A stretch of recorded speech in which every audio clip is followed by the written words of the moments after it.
Ay makakaupo na po. Faithful servants. Ito po yung pamagat ng ating pag-uusapan. So bagamat ang pinag-uusapan po rito, yung topic po dito sa ating pag-aaral ngayong umaga is all about the second coming of Christ o yung pagbabalik ng ating Paiso Kristo. Kung bakit sinabing faithful servants? Sapagkat sa paghihintay sa pagbabalik ng ating Paiso Kristo, ay kailangan po sa mga naghihintay yung katapatan sa paghihintay nito. Hindi po pwede na maghintay lang na hindi matapat ang paghihintay. Sapagkat ang pagbabalik ng ating Paiso Kristo, bagamat ito po ay matagal, hindi natin alam kung kailan, pero ang isa pong ang talagang sinisigurado lang ng ating Panginoong Hesukristo ay yung kanyang pagbabalik dito ay totoo at mangyayari.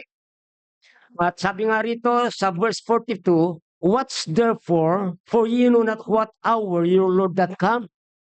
Sinasabi nga na hindi natin alam kung kailan darating ang ating Panginoon. Ang Biblia rin nagsasabi na darating siya bilang isang magnanakaw. Ibig sabihin po, ang pagdating ng isang magnanakaw hindi po natin alam dahil hindi naman po ipinapaalam ng magnanakaw kung kailan siya papasok sa isang bahay upang magnakaw. Okay, at ganun kung paano po ang pagbabalik ng ating Paiso Kristo. At dito nga po sa banal na kasulatan ay may mga signs na ang pagbabalik ng ating Paiso Kristo ay nalalapit na. Yes. According to the scriptures, dito po sa chapter 24 din, kung babasahin natin sa verse 5, isa po sa mga signs na iniwan sa atin ng ating Paiso Kristo ay yung sinasabi nga na, "For many shall come in my name, saying, I am Christ, and shall deceive many." So, yung mga sign na nandyan na, nalalapit na yung pagbabalik ng ating Paiso Kristo, ay yung marami, yung mga magsusulputan, magpapakilala sila ang Panginoong Hesukristo. At dadayain nga yung mga tao. At hindi po kaila sa atin na marami pong nagpapakilala na sila sila si Kristo o ang anak ng Diyos, bugtong na anak ng Diyos. At yung isa nga ay nakakulong ngayon, yung nandito sa Pilipinas. Pero marami pa sa iba't ibang panig ng mundo, nagpapakilala sila ang sugo, sila ang tagapagligtas o sino man. Okay? Na hinihantulad nila yung kanilang sarili sa ating Panginoon Hesukristo.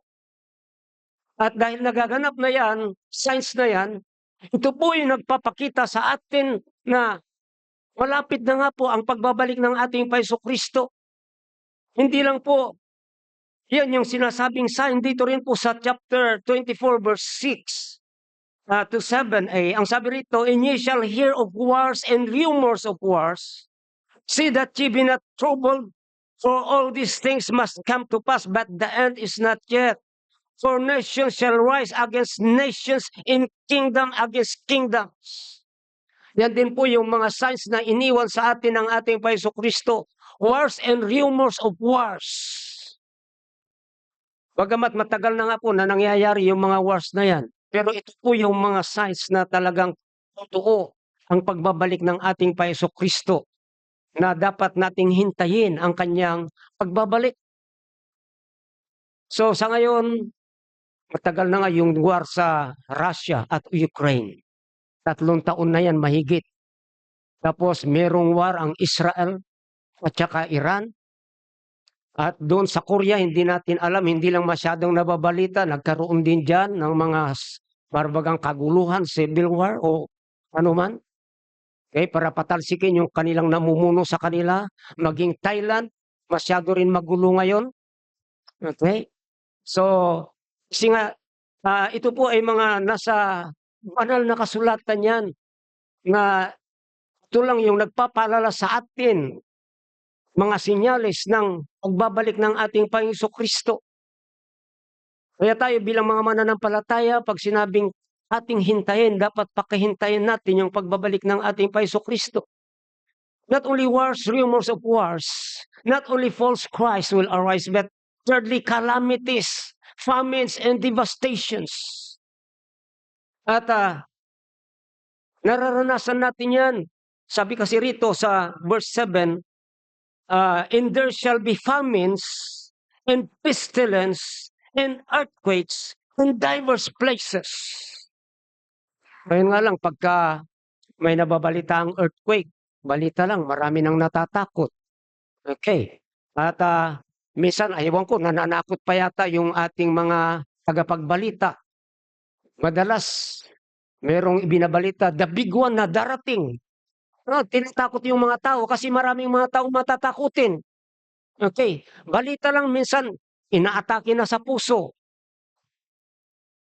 Wala pang nangyayari. Okay.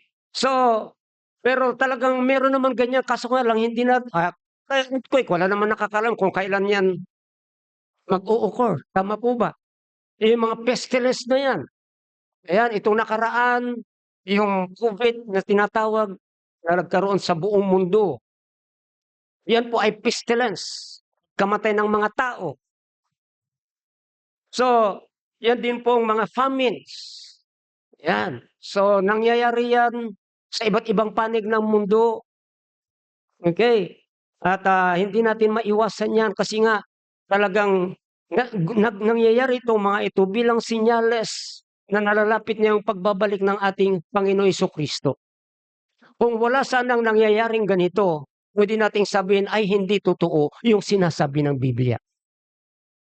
But because these things happens, ito po yung testament that the coming of the Lord is imminent and real.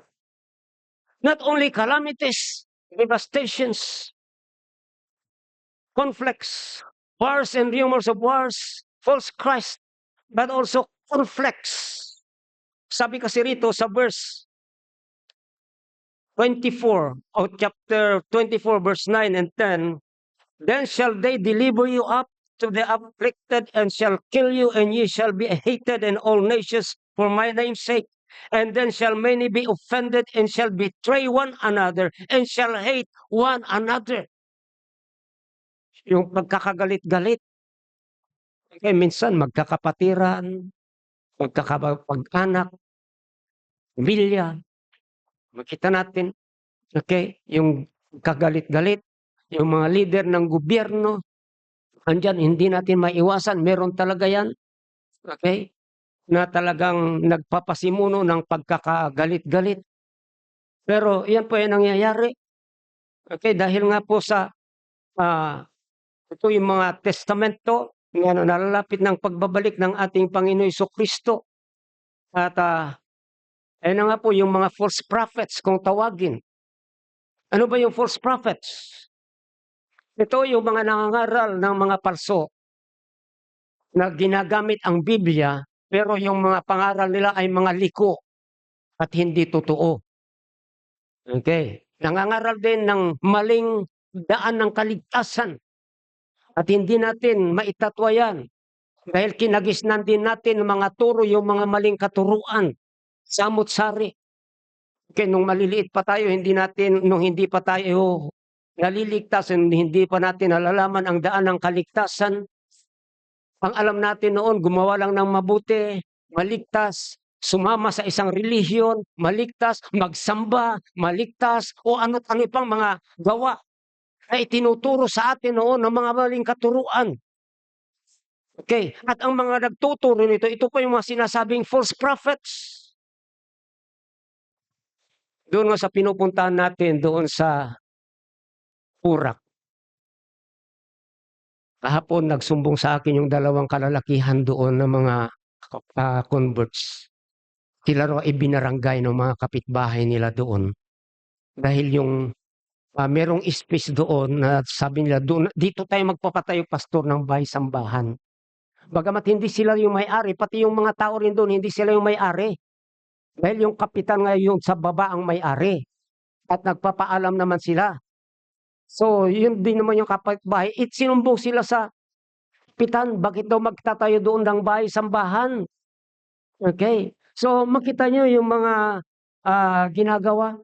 At ito na nga po, ang talagang nag-instigate sa kanila para gawin yun, yung mga pastor doon. So, nung una nga nakausap ko yung pastors, yung isang pastor, sabi niya magtulungan na lang tayo. Pero malinaw kasi ang Biblia, sabi, can two walk together except they be agreed. Unang-una, hindi tayo nag-agree dahil sila nga po nangangaral pero hindi nila tinuturo yung daan ng kaligtasan. Talagang tinangka ko yung pastor doon dahil mismo yung mga membro doon na binahaginan ko hindi nila alam yung kaligtasan. Pero matagal na sila ay nakikinig sa kanila ng katuruan. Pero walang tinuturo sa kanila kung paano maligtas. Kaya yung pinaliwanag ko sa kanila, sabi ko sa kanila, huwag kayong matakot. At hindi yan dahilan para huminto na tayo, sabi ko. Unang-una, meron tayong tinatawag na religious liberty dito sa ating saligang batas. Ano bang ibig sabihin ng religious liberty? Ng isang religious sect ay merong kalayaan na ipangaral ang kanilang paniniwala. Na walang magbabawal at walang magpipilit sa kanila. Meron ding tinatawag na individual soul liberty. Ng isang tao ay hindi mo dapat pigilan o pilitin na sumapi sa isang relihiyon. Kaya ngayon hindi naman sila pinipilit. Bakit sila nagrereklamo? Wala namang ginagawa sa kanila na masama. Wala naman tayong ginagawa masama doon. Okay. So sige pastor. Okay naman sa kanila. Pero yun nga po yung mga false prophets doon, sila yung humahadlang. False prophets in the sense na hindi nga sila nagtuturo ng tamang daan ng kaligtasan. At iyan yung sinasabi ng banal na kasulatan dito. Ang sabi niya rito sa verse 11 and 12. O verse 11? 11 and 12, sabi rito, and many false prophets shall rise and shall deceive many. Kaya sabi ko doon sa mga kasamaan doon sa Purak, sabi ko, huwag kayong magalit sa mga kapitbahay niyong ito. Sabi ko, sila ay ginagamit lang din ng dyablo. Pero sila mismo ay kahabag-habag, naawa-awa. Okay? Kasi siyempre, pagka gano'n, ibinaranggay na sila, ano ang magiging reaksyon din nila? Andun din yung galit o anuman na mararamdaman nila doon sa mga nagpabarangay sa kanila. So, wala pa silang ginagawa na masama. Pero binabarangay na sila. Pero mga gano'n, okay? Pero sabi ko, huwag kayong magagalit sa kanila. Ayan. So, gawain ito ng kaaway natin na dyablo. Okay? Kasi gusto niyang hadlangan yung gawain. Okay? At pag tayo naman ay huminto na, wala na, nagtatagumpay na ang dyablo. Okay? Kung sino yung mga nandoon na nangangaral ng mga maling pangangaral, lalo na pagkaligtasan ng pinag-uusapan, sila na yung mamamayagpag. Okay? Bagamat kukunti lang ang tao doon, hindi naman aabot ng daan-daan, pero ang bawat kaluluwa ay mahalaga. Pinuturo ng banal na kasulatan yan. Mas mahalaga pa kaysa buong sanlibutan ang halaga ng isang kaluluwa. Kaya nga kahapon, nung bago kami umalis doon sa Tayaong, ay maulan. Malakas na ang ulan habang nagbibiyahe kami ni Sherwin. Okay? At siyempre may mga bahay naman doon na pwede kami pagtipunan kahit maliit na space lang. Kaya nga hindi kami na-discourage. Pumunta pa rin kami doon kasi nga sa pagpunta namin doon may iniisip din ako na masyaran. Okay? At nung dumating nga kami, yung sisyaran ko yun yung unang-una nakaharap ko. Sabi sa akin, Pastor, maulan. Oh, maulan, sabi ko. Okay, pero nandito pa rin kami. Oo, so salamat din dahil kahit papaano ay nasyaran nga po sila at nakakilala ng daan ng kaligtasan. So believers must be faithful in waiting for the coming of the Lord. Yan, hindi po yung para bagang baliwala lang yung pagbabalik ng ating Paiso-Kristo na hindi masyadong pinagtutuunan ng mga mananampalataya yung pagbabalik. Pero alam niyo po kung bakit kailangan maging faithful tayo? Kasi sa ayaw at gusto natin, we are involved dito sa pagbabalik ng ating Paiso-Kristo. Dahil ang pagbabalik ng ating Paiso-Kristo, tayo po mismo yung subject. Tayo po yung dahilan kung bakit muli babalik ang ating Jesucristo. At ang kanyang pagbabalik nga ay yun po yung panahon upang tayo ay kanyang kunin na sa kanyang piling. At kagaya ng sinabi niya doon sa John chapter 14, para kung saan siya naroon, dumuon din tayo. Kung hindi siya babalik, hindi natin makikita at makakasama ang ating Panginoon. Kaya nga po, pag pinag-uusapan ang pagbabalik ng ating Jesucristo, isipin natin tayo po yung pangunahin na subject dito. Wala na pong iba. Kasama na yung mga kapatiran natin na nauna na sa atin, na nandoon sa paraiso, na hinihintay din ang pagbabalik ng ating Panginoong Jesucristo. So kailangan natin yung paghintay faithfully. The question is that how are we going to be faithful in waiting for the coming of the Lord?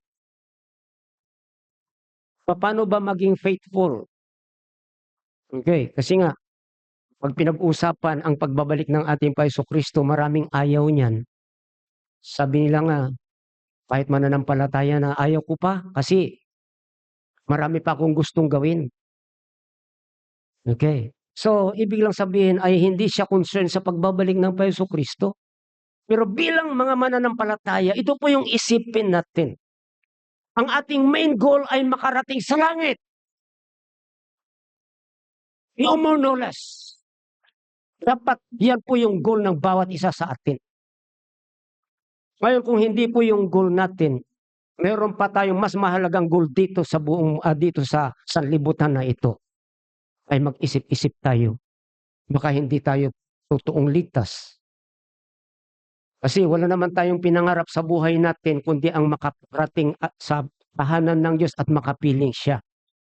At ito lang, pagbabalik ng ating Jesucristo, ang tanging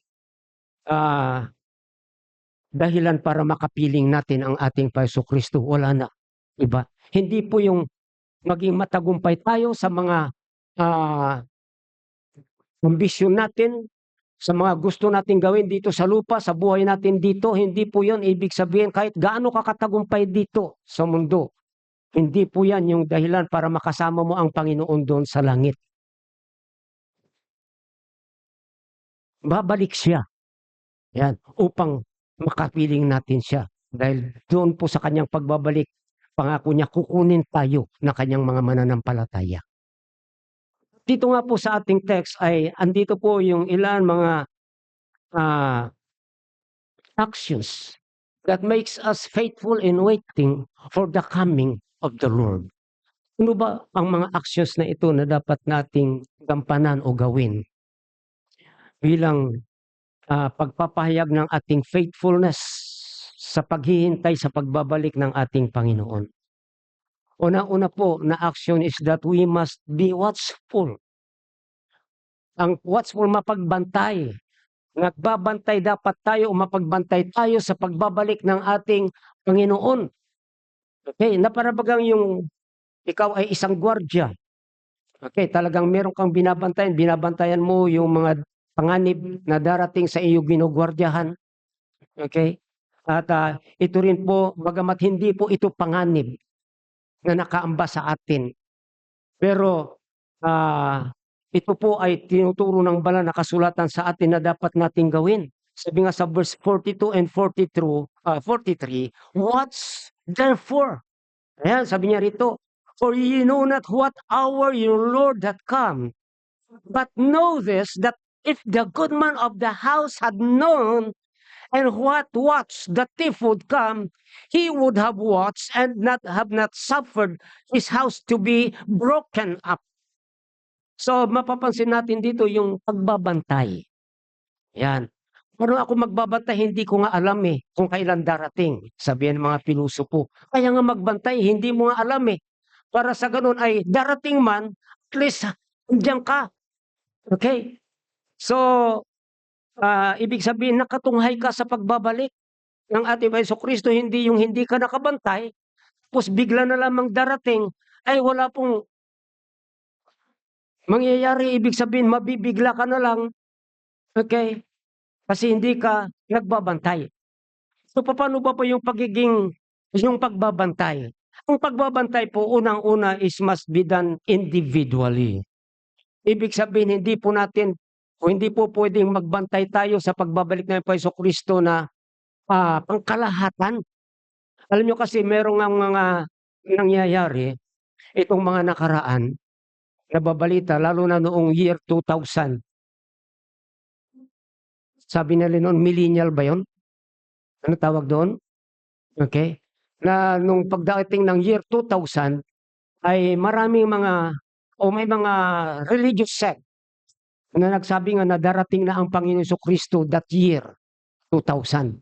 Ang ginawa nila, ibininta nila yung kanilang mga ari-arian, mga bahay, anumang ari-arian, tapos sila po ay pumunta sa isang bundok, okay?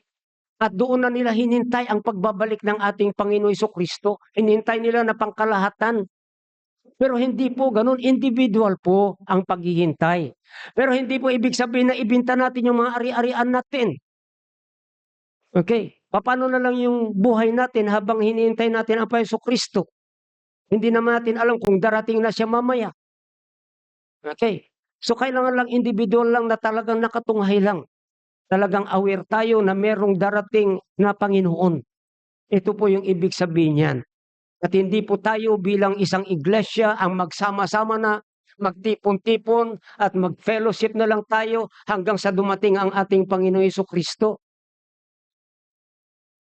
Not only individually, but it must be consistently.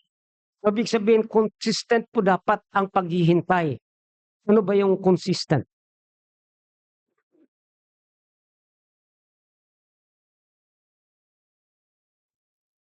Consistent. Ha? Oh, tuloy-tuloy. Ayan.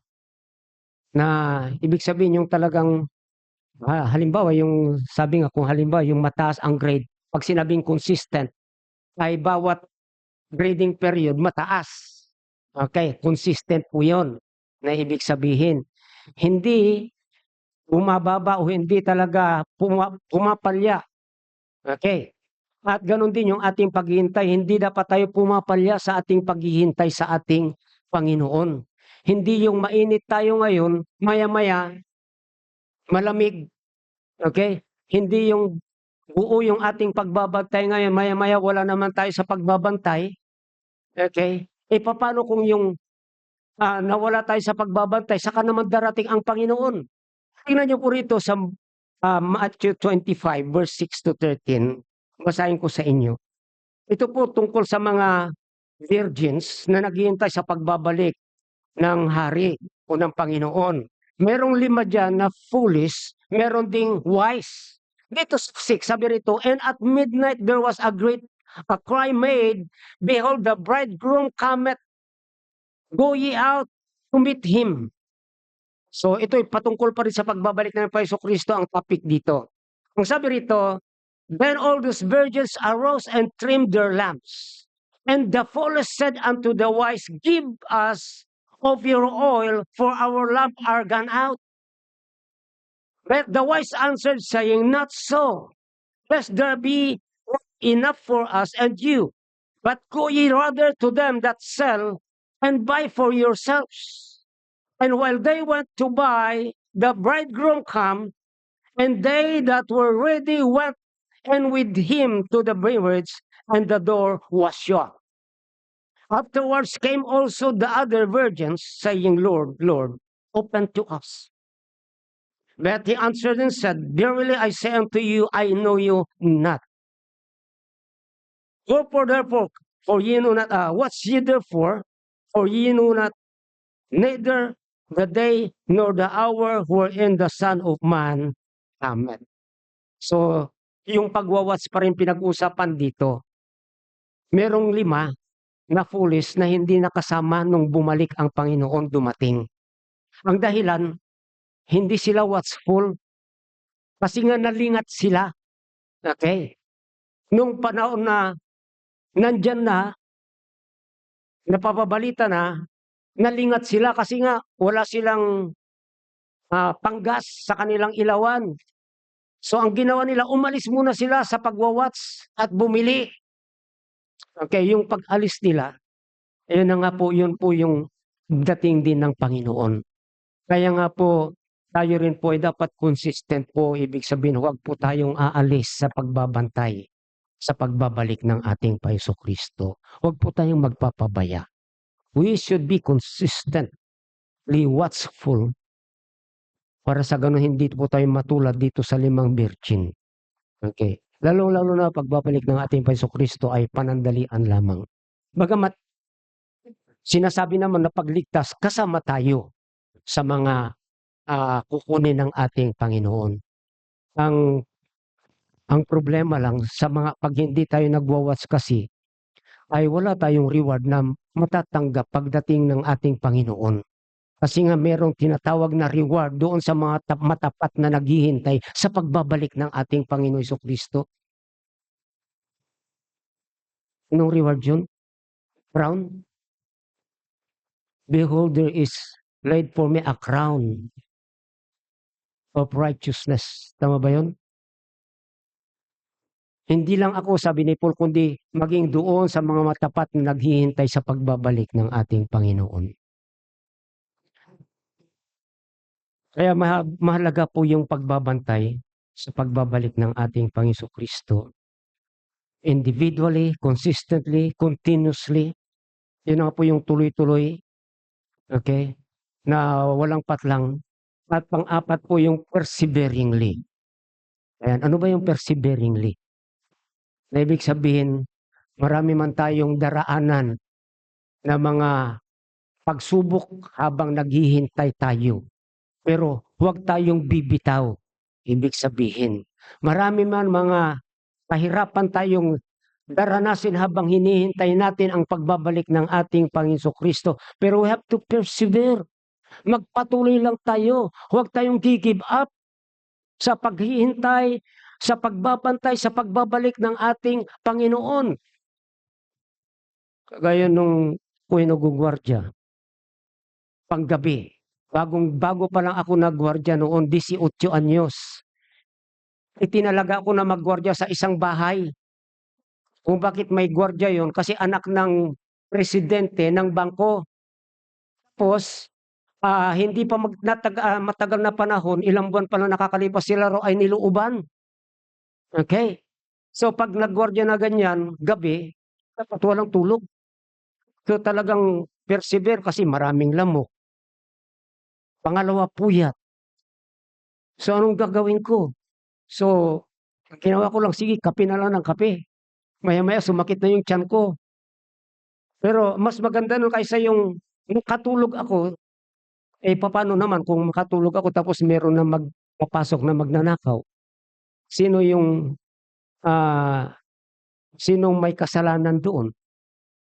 Ako talaga yung ituturo na may nasala rin dahil nakapasok yung mga magnanakaw. Ako yung gwardiya Kaya nga, napakahalaga po yung pagbabantay natin. Ayan, mahirap man. Kasi habang tayo ay nabubuhay dito, habang tayo ay naglalakbay, marami po tayong daranasin dito ng mga pagsubok. Pero kailangan po natin yung perseverance.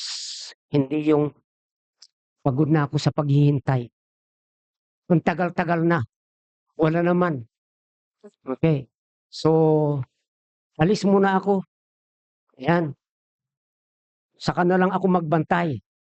So, mahirap po yan. Kailangan po, anuman yung mga maranasan natin sa paghihintay, magpatuloy lang tayo. Huwag nating alintahanin yung mga kahirapan. Unang-unang isipin natin, ang Panginoon nga, dumanas ng matinding pahirap dahil sa atin para tayo lamang ay maligtas. Tinanggap niya yung samot-samaring mga pasakit, pag-alipusta, mga persecutions, pag-uusig ng mga tao, alang-alang sa atin. Tapos maghintay lang tayo at magbantay sa pagbabalik ng ating Panginoon. Kunting kahirapan lang mararanasan natin, kunting pagsubok lang, hihinto na tayo. Wow. So be watchful.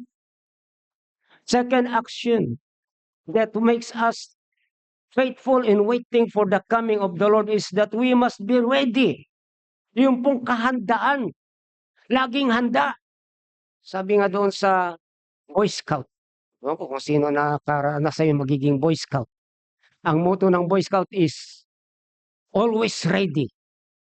Ewan ko ngayon kung nabago na. Okay. Kaya meron kaming kung, are you ready, boys? Sabi ng leader. Ano ang sagot namin noon? Hindi naman yes, sir eh. Hooray! Parang hooray. Hindi ko na maintindihan, hindi ko na maalala eh. Okay, pero ayun po no, yung kahandaan. Ayan parang Boy Scout nga. Okay? So ako'y nagpapasalamat sa Boy Scout. Alam niyo, yung training ng scouting ay napakahalaga para sa development ng isang tao. Ayan. Yung readiness niya, yung pagiging yung mind, ang tawag dito, yung presence of mind. Ayan, nakukultivate sa scouting. At bagamat ako po ay isang slow learner, ay kahit papano naman ay ako ay nahasa sa pamamagitan ng scouting. Okay. So, ito po yung kahandaan. Sabi kasi sa verse 44, therefore, be ye also ready. Hindi lang magbantay. Handa rin kayo. Sabi rito, for in such an hour as you think not, the Son of Man cometh. Ayan, yung talagang ready na pag dumating ang ating Panginoon, doon yung talagang kagalakan natin na salubungin siya sa kanyang pagbabalik. So, mahalaga po yung readiness. So, paano ba tayo maghanda sa pagbabalik ng ating Panginoon? Unang-una is that we must fix our eyes on spiritual things. Isa po yan sa mga paghahanda sa pagbabalik ng ating Panginoon Kristo, na dapat nakafocus yung ating puso, ang isip natin sa mga bagay na spiritual. Kung babasahin natin nga rito sa Matthew 24 verse 36 to 41, sabi rito, but of the day and hour cometh knoweth no man, no not the angels of heaven, but my Father only. Sabi rito, walang nakakaalam. Okay. Sabi riyan, sa verse 37, but as the days of Noah were, so shall also the coming of the Son of Man be. For as in the days that were before the flood, they were eating and drinking, marrying and giving in marriage until the day that Noah entered into the ark, and knew not until the flood came and took them all away, so shall also the coming of the Son of Man be. Noong panahon po ni Noe, ayon sa banal na kasulatan nga po, kung sino lang yung mga ready, sila lang yung mga na-save doon sa flood. Dahilan ng kawalan nila ng readiness kasi hindi sila nakafocus sa mga bagay na spiritual. Saan sila nakafocus? Ang sabi sa verse 38, sabi, they were eating and drinking, marrying and giving in marriage. So nakapokus lang sila sa mga bagay pangsanlibutan, sa mga material na bagay. Wala silang focus sa mga spiritual na bagay. Kaya nga po kahit 100 taon na ginawa ni Noe yung ark, 100 taon na sinasabi niya sa mga tao, ito yung kaligtasan natin. Ang Panginoon magpapadala ng baha. At lahat ng sanlibutan na ito ay malulubog sa baha. Lahat ng mga tao, lahat mga buhay ay mamamatay. Pero itong ginagawa ko, ito yung kaligtasan. Pero because they are not focused on spiritual things, yung mga sinasabi sa kanila ni Noe, na flood, na magiging kamatayan nila kung hindi sila maniniwala, ay hindi rin kanila tinanggap yung mga pahayag ni Noe. Kaya nga ang naligtas lang si Noe, yung kanyang asawa, yung 3 anak, yung 3 manugang. considering na thousands of people are already living during the time of Noah. Hindi lang thousands, hindi lang natin alam, mga millions na rin siguro by that time.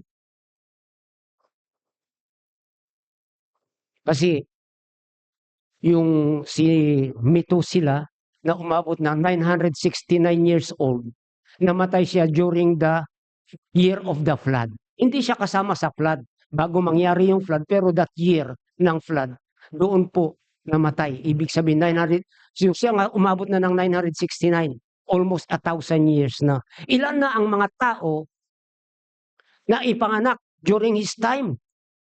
Okay.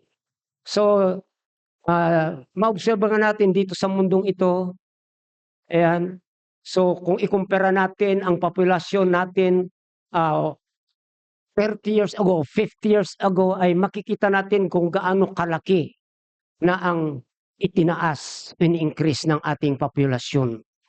Okay, so ang India nga, sila yung may pinakamalaking populasyon ngayon dahil ang China ay ano tawag dito, nagtitipid na ngayon sa panganganak. Para bagang meron talaga silang batas na nag-aalaw lang na 2 lang yata, hindi ko alam, 2 ba? Isa lang sa bawat mag-asawa. Pagka nadagdagan pa yan, magbabayad sila sa gobyerno doon sa ipapanganak nila pa na pangalawa, sobra doon sa isa. Ganyan po. Kaya ang China naman ngayon, habang ino-observe ko yung population ng mundo, pabawas yung kanilang populasyon. Parang mas marami yung namamatay kaysa yung ipinapanganak. Kaya ang India ay talagang naungusan na nila ang China pagdating sa populasyon. Okay. Ibig sabihin po, there is a great possibility na during that time ay meron ng millions na tao nung naganap yung flood. At among those millions, only 8 got saved. Why? Because the people are not focused on spiritual things. Nakapokus sila sa mga bagay na material, sa mga bagay makasanlibutan. Kaya ito, sabi rito, then, sabi sa 39, and knew not until the flood came and took them all away, so shall also in the coming of the Son of Man be. Kaya yung paghahanda natin, mahalaga, lagi tayo nakafocus sa mga bagay na spiritual. Not only fix our eyes on spiritual things, but refrain from moonlighting in the world. Alam niyo po yung moonlighting? Okay? Kasi nga tayo po ay niligtas ng Panginoon upang mabuhay spiritual. Mabuhay para sa Panginoon. Malinaw yun, sabi nga ni Paul doon sa Philippians, for to me to live is Christ and to die is gain. Pero anong nangyayari? Okay. Gusto ko ipaliwanag, ano ba itong moonlighting na ito? Hindi po yung liwanag ng buwan. Sa iba ang term niyan ay yung pagkakaroon ng 2 trabaho.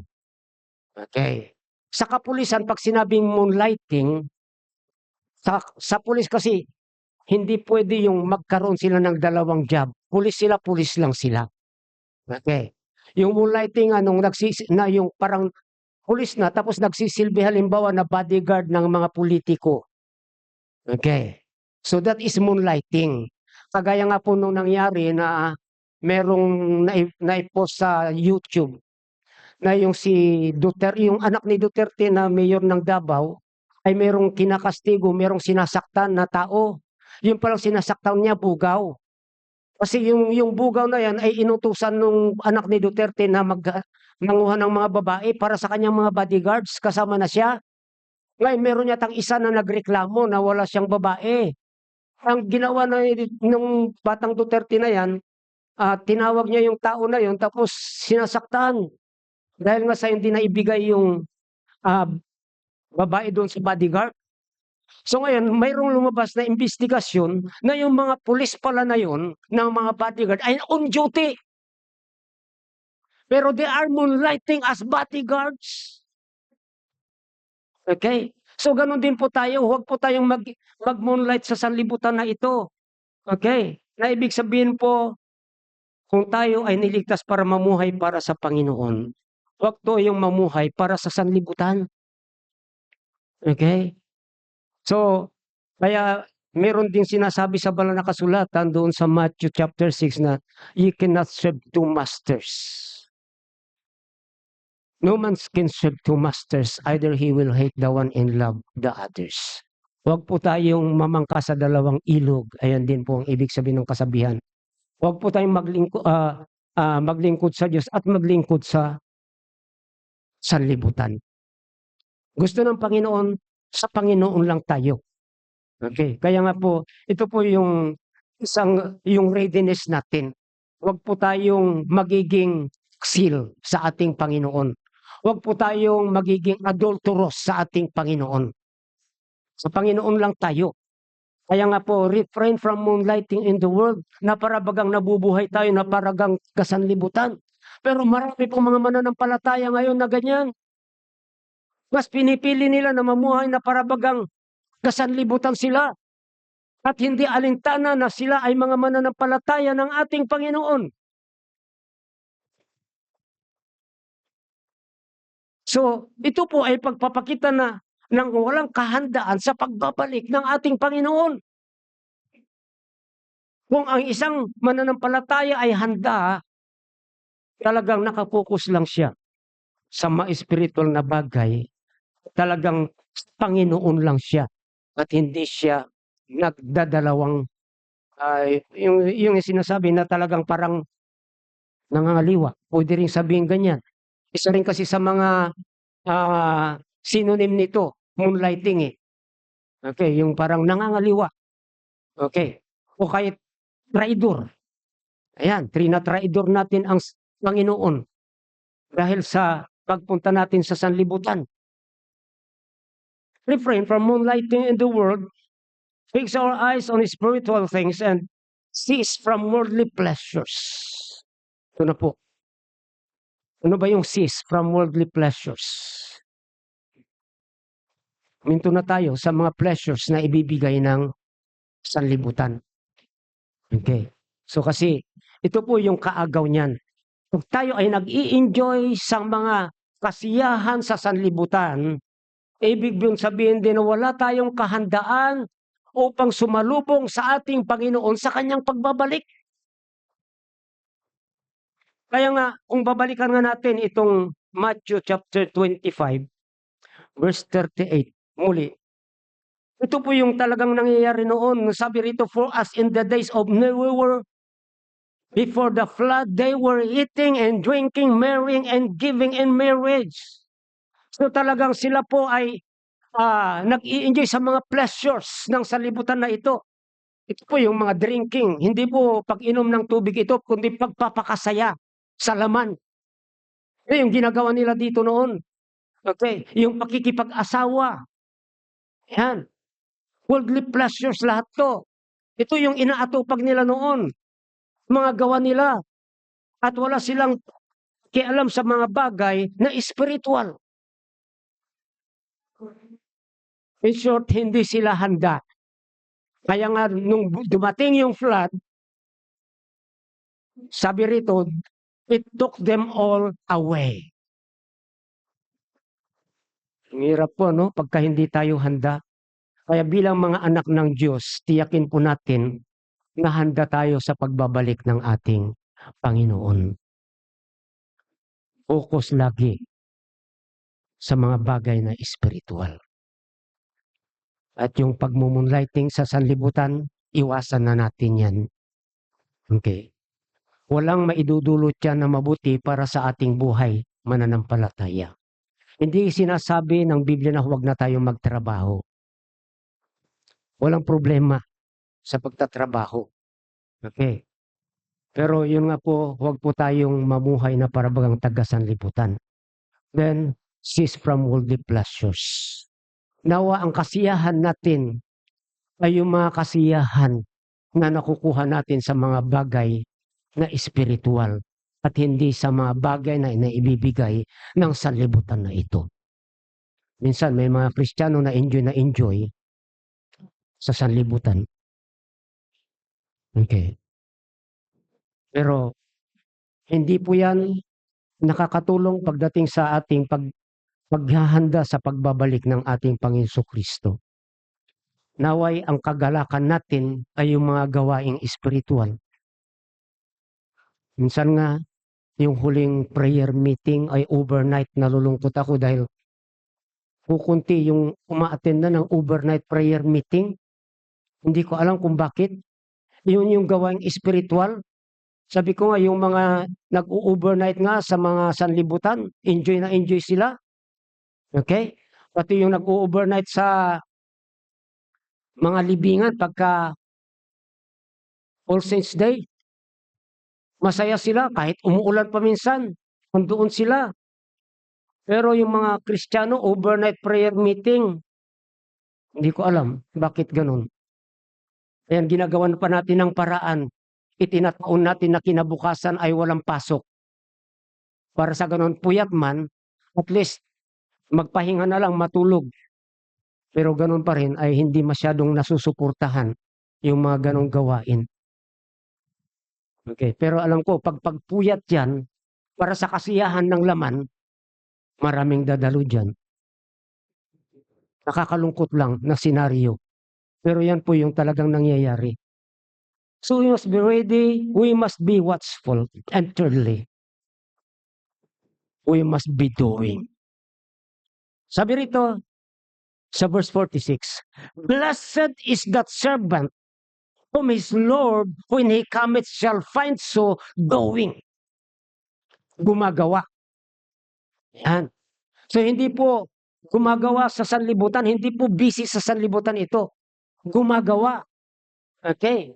So, ibig sabihin ginagawa kung ano yung kalooban ng ating Panginoon. Isa po yan sa mga bagay na dapat na ginagawa natin kasi doing ay yung pag-worship sa Panginoon regularly. Ibig sabihin kung meron pagtitipon, mag-worship sa ating Panginoon, ay daluan po natin yan mga regularly kasi gawain ng Panginoon yan. At doon sa pagpunta natin, doon po natin nakaka-fellowship ang bawat kapatiran natin, na-enjoy natin ang presensya ng bawat isa sa presensya ng ating Panginoon. Tayo po ay sama-sama na kumakain ng salita ng Diyos, which is our spiritual food. Hindi po dapat yung pag-uugali na magsamba lang tayo kung gusto natin.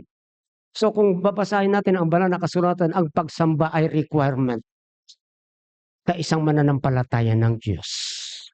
It is our obligation, is our duty to worship the Lord. Every time na sabihin natin, Lord,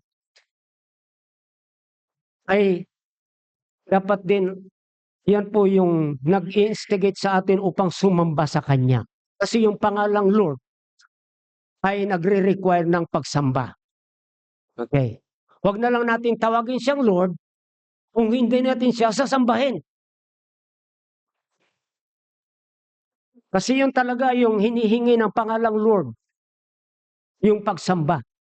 Okay. Walang silbi na tanawagin nating Lord siya kung hindi naman natin siya sinasamba. Worship God regularly. Not only worship God regularly, but obey God consistently. So pag sinabing doing, ibig sabihin meron kang ginagawa. At yan nga po yung pagsunod sa ating Panginoon. Ito nga sa banal na kasulatan ay ito po yung ating pamantayan sa buhay na kung ano yung pinapagawa sa atin ng Panginoon, dito po natin mababasa. Kung ano rin yung ayaw ng Panginoon gawin natin, dito rin natin malalaman at mababasa. At mahalaga na sa ating paghihintay, andoon na gumagawa tayo. Ibig sabihin po, sumusunod tayo sa Kanya. Kaya yun po yung sinasabi niya rito, blessed is that servant whom his Lord when he cometh shall find so doing. Okay. So, mahalaga po, minsan,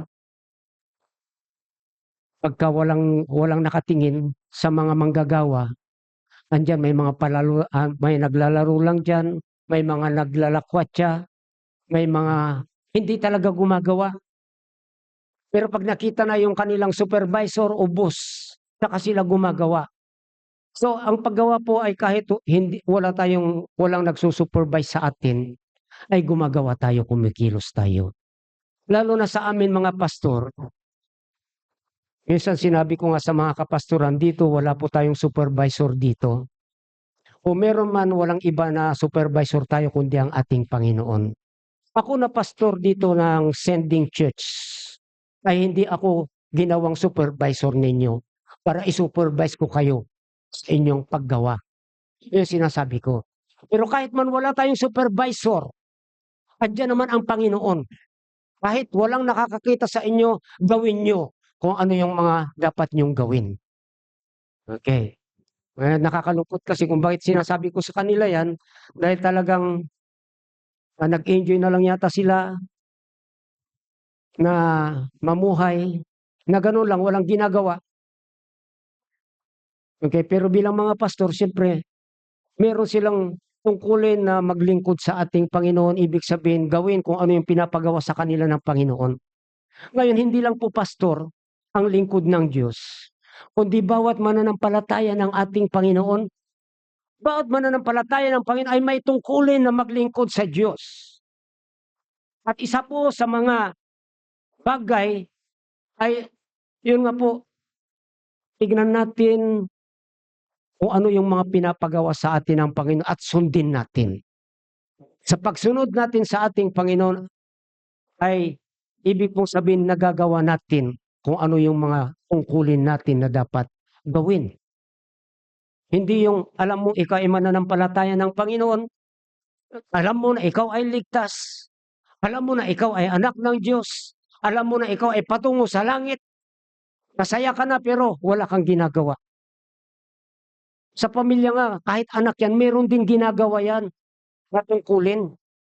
Meron ipapagawa ang magulang na dapat gawin din ng anak. Tama po ba? Okay. Kagaya ng paghuhugas ng pinggan o pagsasaing o anuman. Okay. So, lahat yan ipapagawa ng magulang sa anak para yung anak matuto. Kasi kung hindi matuto yung anak, lalaki na walang alam. Paano na lang pagdating ng araw na magsarili at magkaroon ng asawa? Minsan yung mga anak ayaw sumunod sa mga magulang. Okay. Bakit si ganito? Titingnan pa yung kapitbahay na walang ginagawa. Aba, pambira. Kung nauutusan kayo, kayong mga anak, kung nauutusan kayo sa loob ng bahay, magpasalamat pa kayo. Kasi tinuturuan kayo ng mga magulang nyo na mamuhay ng maayos. Tinuturuan kayo na magkaroon ng kaalaman pagdating sa pamumuhay. Dahil darating ang araw na kayo ay magsarili na. Okay. So marunong na kayo makapagligawan pero gawain wala man lang kayong alam na gawin. Ano mangyayari dyan? Puro asa na lang sa magulang. Okay. So kaya nga pag inutusan kayo, matuto kayong sumunod. Huwag matigas ang ulo. Yan. So tayo rin bilang mga mananampalataya ay may mga tungkulin. At nandito sa banal na kasulatan, tinuturo nito kung ano yung mga dapat nating gawin na dapat sundin. Okay. At huwag matigas ang ulo. Ayan, kung sinabi pray, mag-pray ka. Tinuturo ba ng banal na kasulatan na mag-pray tayo?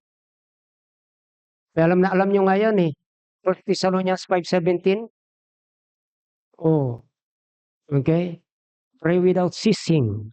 Ibig sabihin yan, huwag kang hihinto sa panalangin. Ibig sabihin sa bawat ano bang oras pwede tayong manalangin sa ating Panginoon ng libre, walang bayad, malaya. Okay, yan po yung ibig sabihin ng pray without ceasing. Ayan, pagbabasa ng Biblia. Tinuturo ba ng Biblia na magbasa tayo? Yes. Okay. So sabi nga sa Psalms 1 But his delight is in the law of the Lord. And in his law that he meditate day and night. Yan. Joshua 1:8. This book of the law shall not depart out of thy mouth. Hindi sinabing magbasa ka pero shall not depart out of thy mouth. Ibig sabihin po, pagka ikaw ay nagbabasa, lumalabas sa bibig mo yung binabasa mo. Kasi ang mga Hudyo, ang kanilang ugali, kahit sila lang mag-isa nagbabasa, talagang binu-voice out nila yung pagbabasa nila. Yan, hindi yung sila lang ang nakakarinig, hindi nagbabasa lang sa mata. Yun nga po, ang pagbabasa pa nila ay may tono pa raw pagka nagbabasa sila eh. Parang umaawit sila. Okay? At ako nga may nabasa mismo, minsan doon sa Banawe, meron daw isang matanda roon, pag nagbabasa ng Biblia, hindi tahimik ang pagbasa niya. Talagang nagbabasa siya, naririnig ng mga tao na tumaraan sa kanilang bahay. Yung pagbabasa niya. Eh, sabi ng Diyos, this book of the law shall not depart out of thy mouth. Ibig sabihin, lagi mong babasahin. Yun po yung ibig sabihin yan. Okay. So, tinuturo ng banal na kasulatan. Ibig sabihin po, gawin po natin din. Magbasa tayo ng salita ng Diyos. Manalangin. Ano pa, yung mga sinasabi na banal na kasulatan, ay nandito lahat. Sa pamagitan ng pagbabasa natin, malalaman natin at yun nga po, ay ating sundin. Kaya sabi doon sa John chapter 14, 15, why call me Lord, Lord, and do not the things which I say? Yun ba yun? Ay hindi yata, if you love me, yan pala yung nakalagay doon, keep my commandments. Pag sinabing keep my commandments, sundin mo ang aking mga utos sinasabi sa iyo. Dito sa banal na kasulatan, hindi natin pwedeng isa-isahin pa. Pero habang nagbabasa tayo, ay makikita natin ano ba yung mga bagay na dapat nating sundin. Okay. Pag sinabi huwag kang magmura, huwag kang magmura. Yan. Okay. Pag sinabi na magsalita ka ng malumanay, yung dapat gawin. Huwag kang makipag-away, huwag mong gawin. So yung mga yan, marami pong mga binabanggit ang banal na kasulatan at alam na natin kung natin gawin ang isang bagay, ay ito ba'y kalooban ng Diyos na gawin ko. Okay. So doon pa lang ay sasagutin na ng banal na Espiritu sa atin, hindi mo dapat gawin yan. Kasi inilagay na nga sa ating puso, sa ating isip, ano man ang kalooban ng ating Panginoon. Nalalaman na natin kung ano yung tama at mali. Kung ano yung tama, yun po yung sundin natin. Hindi po yung tama sa ating paningin, kundi tama ayon sa banal na kasulatan. So, obey God consistently. Yan. Maging consistent tayo sa pagsunod sa ating Panginoon. And lastly, about doing is serve God wholeheartedly. Yung maglingkod sa ating Panginoon. Tayo po ay niligtas para maglingkod sa ating Panginoon. Kasi hindi pwede na tawagin lang natin siyang Panginoon na hindi natin siya pinaglilingkuran. Okay? So, mahirap naman na tayo yung na tumatawag sa Panginoon, yung Panginoon ang inaasahan natin na maglingkod sa atin. Mali po yun. Okay? Tayo po ay lingkod. Kaya minsan din ay naririnig natin madalas, gusto kong tumulong sa gawain ng Panginoon. Tumulong sa Panginoon. Alam po, pag iniisip ko yung mga katagang yun, hindi po yun biblical. Kasi, sino tayo para tulungan ang Panginoon? Unang-una, ang Panginoon hindi nangangailangan ng tulong. Tama po ba? Tayo ang nangangailangan ng tulong ng ating Panginoon. Kaya yung madalas naririnig natin, tutulong sa gawain ng Panginoon, mali po yun. Dapat alam natin, tayo ay magpagamit para sa gawain ng ating Panginoon. Ganun po yun. Hindi yung para tumulong. Okay. Tayo ay maglingkod. Walang problema doon. Pero yung tumulong sa Panginoon, Dapat iwasan po natin yan. Kasi tayo talaga yung nangangailangan ng tulong mula sa ating Panginoon. Kailanman, hindi nangangailangan ang Panginoon ng tulong. Kasi kung ganun po ang mangyari, hindi siya Panginoon. Okay? Bakit pa tatawagin Panginoon kung nangangailangan ng tulong? Tama po ba? Okay, so serving God wholeheartedly. At ang pagtulong o ang paglilingkod sa ating Panginoon ay ito na nga po, pangunahin na paraan ng paglilingkod sa Panginoon ay yung pag-aakay ng kaluluwa. Na dapat huwag po nating pabayaan. Kagaya nga po ng sinabi ni Jeremiah, ayaw ko nang maglingkod, ayaw ko nang mangaral. Kasi nga sa hindi naniniwala yung mga tao sa kanya at inakausahan pa siya na siya ay false prophet. Pero nang sabi niya rito, then I said, I will not make mention of him. Titigil na ako, hindi ko na ipapangaral ang Panginoon. Pero sabi niya, nor speak anymore in his name. But his word was in my heart, as a burning fire shut up in my bones. And I am weary with forbearing, and I could not stay. Dapat ganoon din po tayo. Huwag po natin hayaan na lang na lumipas ang mga araw, taon, na hindi man tayo nakapagbahagi sa ating Panginoon. Ang paglilingkod ay nag-umpisa po yan sa pag-aakay ng kaluluwa. Yan po yung totoong essence ng paglilingkod sa ating Panginoon. Mag-akay, mag-akay, mag-akay. Magbahagi ng ebanghelyo ng ating Panginoon. O kay mag-anyaya ng mga kakilala natin, kaibigan, dalhin sa bahay-sambahan ng Panginoon at sila ay masiran ng daan ng kaligtasan. Kasi ito yung gawain ng Panginoon eh. Ang magligtas ng kaluluwa. Tayo po yung mga gagamitin niyang instrumento upang yung mga tao na walang kaligtasan ay masiran ng daan ng kaligtasan, sila ay makakilala sa ating Jesucristo bilang kanilang Panginoon, mananakop at tagapagligtas.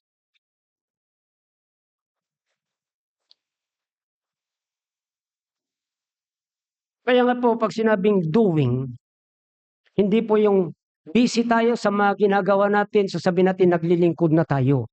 Tignan mo, ano bang ginagawa mo? Baka ikaw ay busybody lang. Kagaya ni Marta. Si Marta, dito sa Biblia, ay abala siya. Hindi magkaugaga. Talagang maraming ginagawa. Tapos nagreklamo siya sa Panginoon. Kasi yung kapatid niyang si Mary ay andoon. Siya yung nakikita niya na walang ginagawa. Pero ang ginagawa niya nandoon sa mga nakikinig sa ating Panginoong Jesucristo. Okay. So dito kasi sa chapter 10 verse 40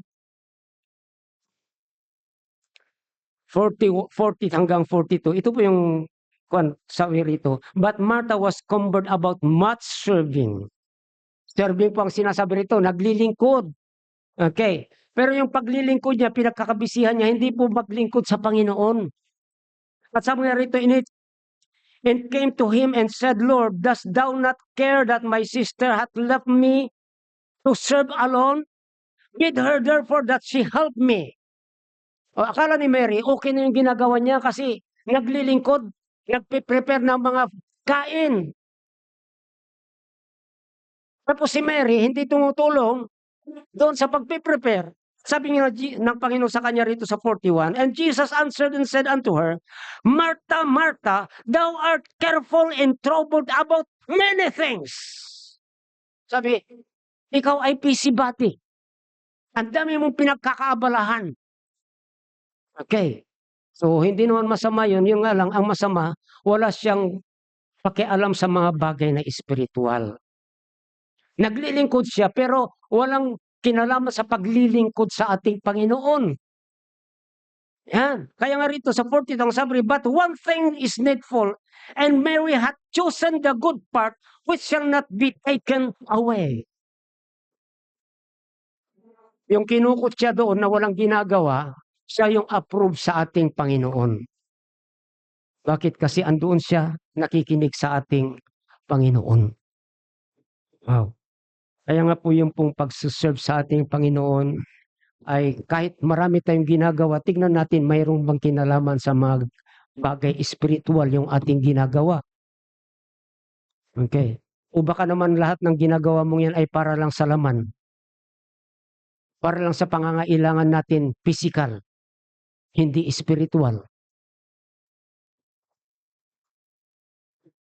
Pag sinabing serving God, talagang meron tayong ginagawa para sa ating Panginoon.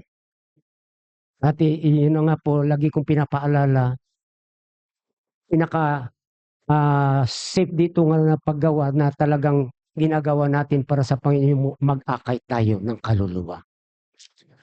Sinasabi ko na kahit hindi na kayo mag-share ng ebanghelyo, mag-anyaya lang kayo ng mga kakilala nyo at kaibigan dalhin dito. O kaya anyayahan nyo si pastor o sino man manggagawa o sino mang teacher sa church. Puntahan natin yung mga kaibigan nyo at kakilala, sira ng ebanghelyo ng ating Panginoon. Okay. So, hindi po ibig sabihin na naglinis ka sa kubita ay naglingkod ka na sa ating Panginoon. So, wala pong kinalaman yan sa espiritual. Okay.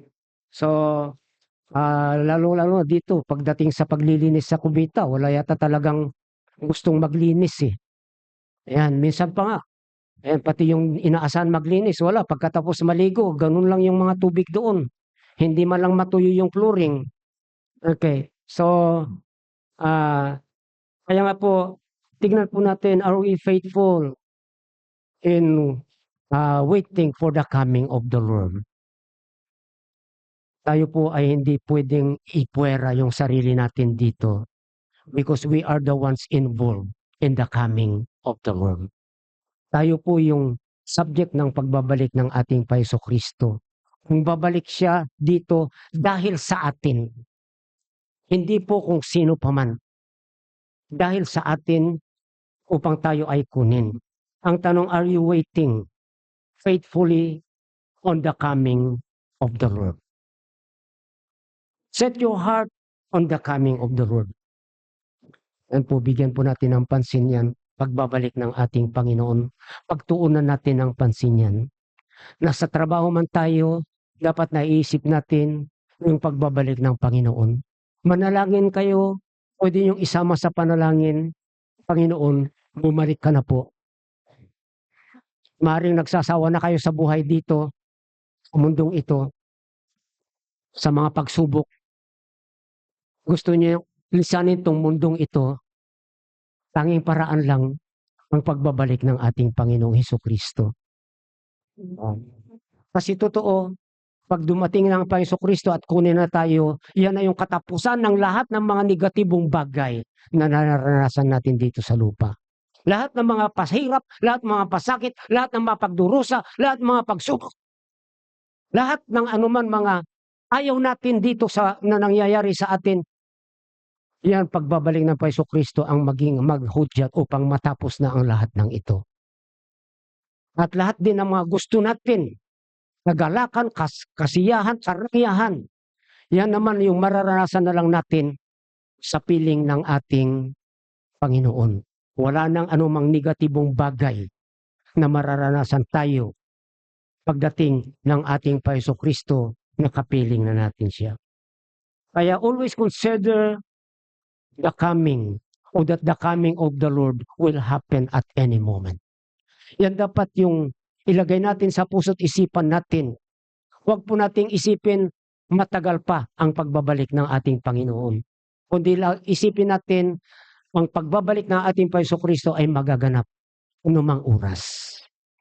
Kaya dapat maging handa tayo o pagbantay at gumagawa para sa ating Panginoon. So tayo ay tumayo tayo po ay manalangin. Thank you for watching the Preaching Faithful Servants. Stay connected, subscribe and follow us for more updates. May God bless you abundantly.